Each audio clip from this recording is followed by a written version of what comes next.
Long time no see, ma'am ah. Ma'am, doon ulit ano? One corporate ulit. Opo. Oo, ma'am. Kuya, bata yung pinagtatanggol. Oo nga, ma'am eh. Ikaw uli yung natsempohan ko eh. Oo, yung nakapagtalo sa pera.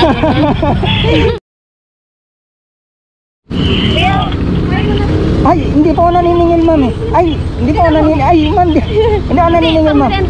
Ay, sige na po, okay na po. hindi ako naniningil, ma'am. Pasensya. Okay na yun. Sige na, ma'am. Malilate ka eh. Okay, welcome, ma'am, welcome. Ayun na po. Ah, pasahero? Saan ka po, ma'am? Sa J. Vargas lang, J. Vargas sa One Corporate. Ortiga Center, ano? Ma'am, vlogger yan. Last, thank you ah. Ah, salamat, sir. Salamat.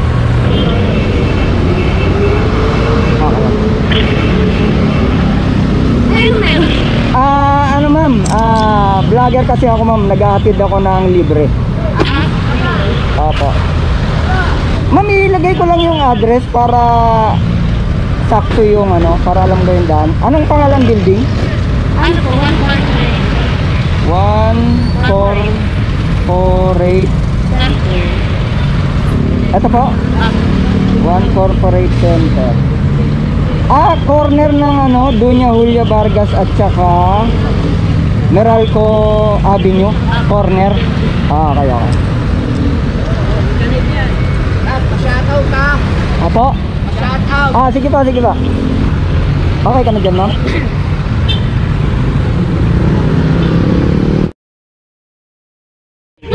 Viral nga tayo, ma'am eh. Tara, ma'am. Ano, okay lang kaya kuya, ako na naman yung naisakay mo. Ma'am? Okay lang ba na ako lang naisakay mo na naman? Ay, ma'am, hindi naman natin sinasadya yun eh. Kasi ikaw yung lumitaw. Ganon. Alangan namang paalisin kita. Diba? Sige po. Ma'am, saan tayo dadaan? Julia Vargas o sa may ano, C5 uli? O sa may Ortigas? Ano po, kung ano na lang, hindi na ano natin. Wala lang po. Yun lang po sa alam ko.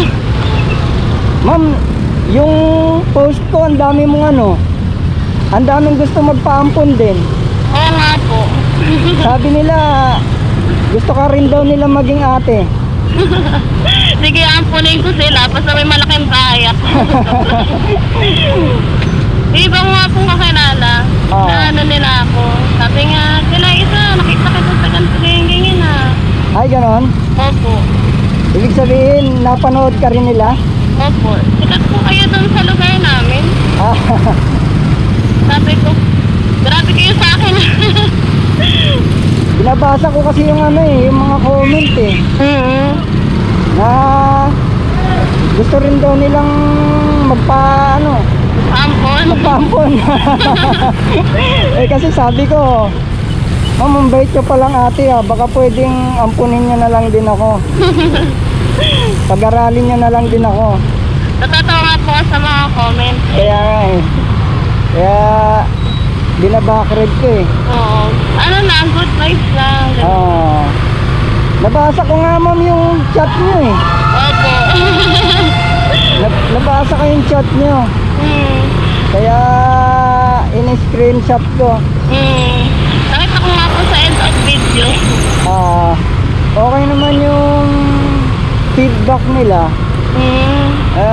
Kaso yung iba, Oo, may nabasa ko. kaso yung iba may ano eh, alam mo naman, hindi May naman something. may something. Hindi talaga mawawala yung ganun sa social media eh. Meron at meron talagang negative. Okay lang po yun. Alam niyo po Pero- yung mga negative. Pero Negative na comment nila. Wala na yun, ignore yun na lang. Ako naman malinis naman yung intention ko. Wala naman akong motibo na iba pa eh. Kaya sabi ko, hindi ako ma-apektuhan nun kasi wala naman akong Masamang ginawa. wala naman akong masamang intensyon. Gusto ko lang mag-public service. Opo. Sabi ko nga, hindi lang naman ito ang ginagawa ko. hindi lang naman libreng sakay. Meron ding libreng mekaniko. Nagagawa rin ako ng motor na mga nasiraan, saka bike, gano'n. Kasi ang tinitingnan kasi nila, kuya, Ah. yung ano, yung ito lang, hindi nila tinitingnan yung ibang ginagawa mo. Parang kaya nga. nakapokus sila rito. Di ba? Kaya nga, hindi ko na lang masyadong pinapansin kasi hindi nila ako kilala. Oo.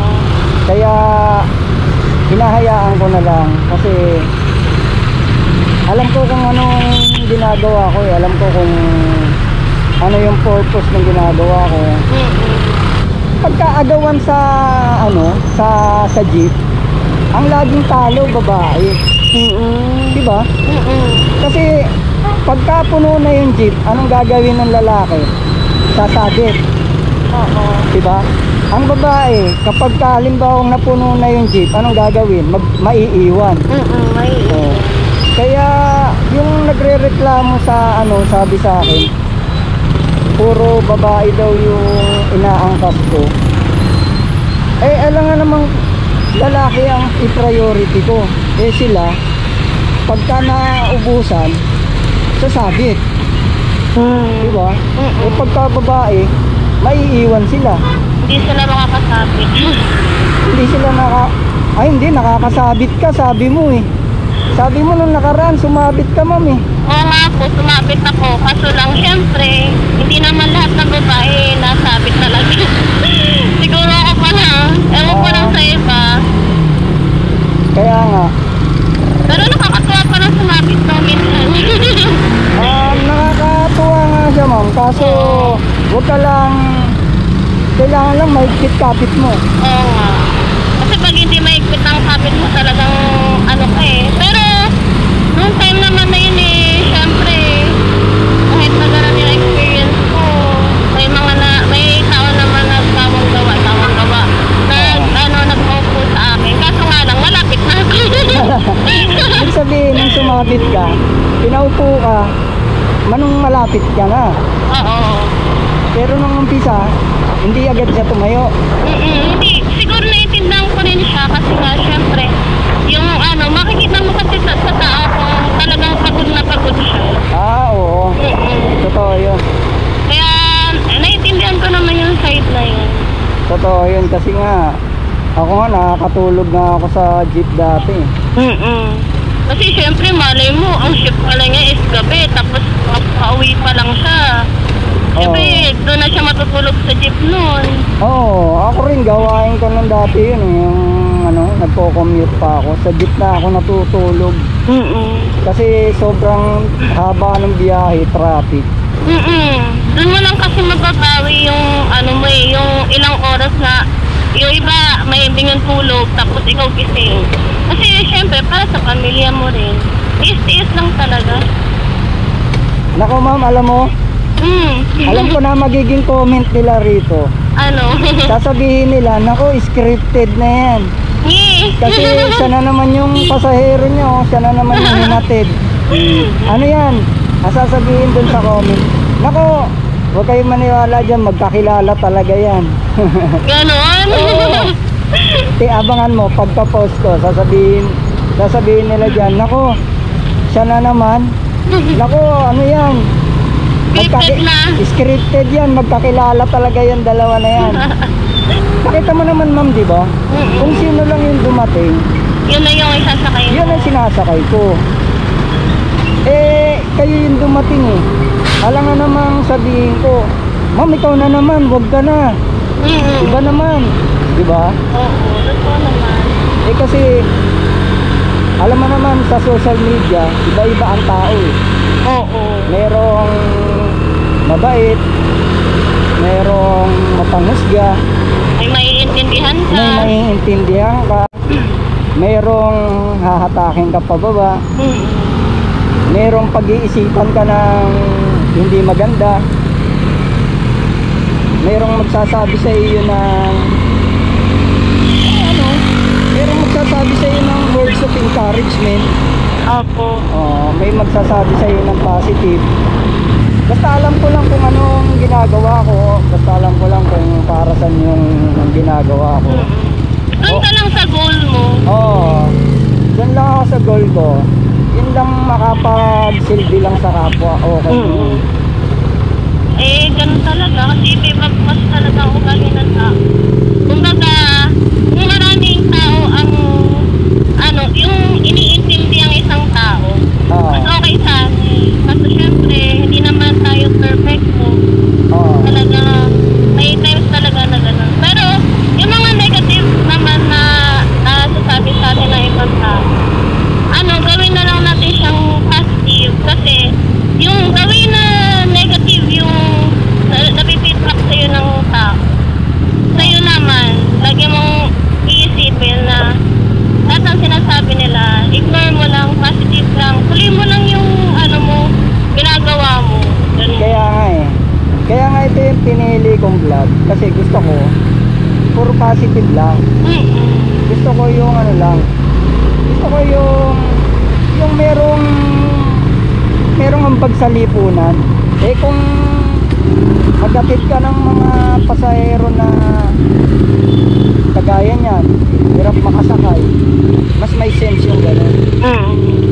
Ako nga, pagka may times na nasabihan ako ng mga negative regarding sa daily life, sige lang, sabi lang kayo ng sabi, basta ako tuloy lang. Kasi, pagdidibdibin mo siya ng didibdibin, sinasaktan mo lang yung sarili mo. Eh kung gagawin mo yung positive, tuloy lang buhay, kahit mahirap, kahit na ganun ang, isipan ng mga tao. Hindi naman lahat ng tao, kaya yung ibang tao lang. Pero nakakatawa ko yan, ganun yung sasakyan ko. Kaya nga ma'am eh, alam mo sasabihin nila, na to, scripted na. Sabihin nila, naku, magkakilala talaga yan dalawang yan. Pinaglololo ko lang tayo yan. Parang unang meet lang ata natin ko yan, yung unang vlog na kasama ako, no? Oo. Tawa nga ako ng tawa dun sa comment section. Hayaan nyo na po yun. Basta tuloy-tuloy lang. Hanggat kayang tumulong. Kung ako nga mayaman eh, di ba? Oo. Why not? Kaso lang, syempre, hindi naman tayo ganun kaya kung ano lang yung kaya natin, yun lang yung natin, gagawin natin.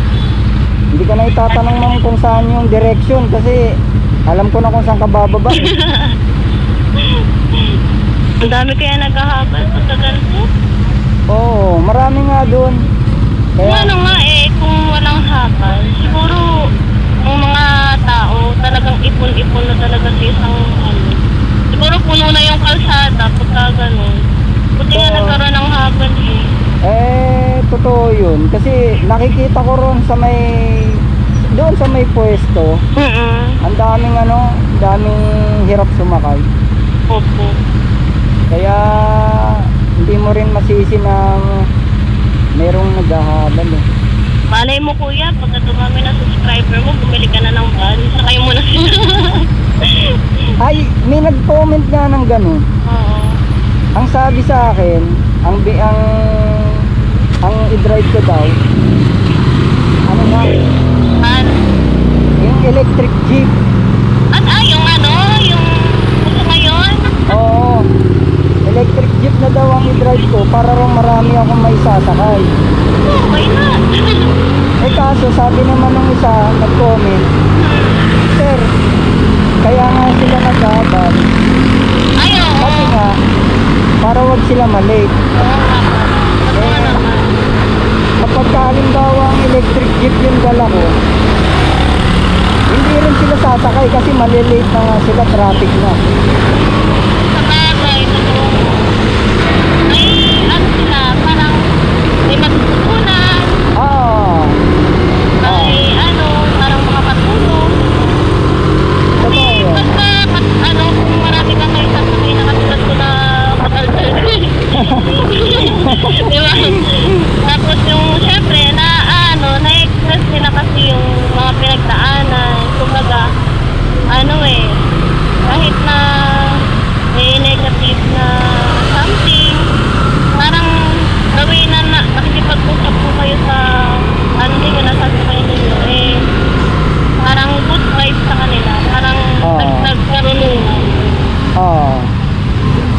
kasi sa totoo lang, gusto ko rin maka-inspire kasi ng tao. Alam mo yung meron kang itinatanim sa tao na magandang halimbawa. Ganun. Kasi kung ang pipiliin kong vlog yung mga prank, tapos yung mga nagbabanking sa public road, eh makakaperwisyo lang ako eh, makakadamay lang ako kapag nag-racing ako sa highway, diba? Eh why not gamitin ko na lang yung motor ko sa mga bagay na may kapaki-pakinabang. Kagaya nun, nagre-rescue ako ng mga nasisiraan na motor sa bike. Tapos ngayon nagdagdag ako, nag-aatid na rin ako ng pasahero na hirap makasakay. Mas okay sa akin yung ganun kasi meron siyang sense of fulfillment eh. Opo. Alam niyo po kung bakit ako ganito magsalita? Kasi ang dami-dami na rin po kasi humingi sa akin ng advice, share ko yung buhay, na pinagdaanan ko, ganyan. Kaya parang natutunan ako magsalita ng about myself, about sa mga nangyayari sa kapaligiran. Malapit na po kayo mag 100k subscribers. Oo nga eh. Yung mga friends ko po pala, nakaano sa inyo, nakafollow. Nagyaya ka pa ng iba? Oo. In-invite mo pa sila mag-subscribe? Yung iba po, in-invite ko, tapos yung iba, nakasubscribe na po talaga sa inyo. Dati nang subscriber. Kaya nagulat ako, ate, nakita nung ganyan. Oo nga, nabasa ko nga yung comment. Nabasa ko nga yun. Eh, nakakatuwa lang kasi na-appreciate nila yung ginagawa ko. Marami ka pang isasakay. Oo, ma'am eh. Marami pang naka-ano rin. Oo. Para. Para makaano, ingat ko. Okay.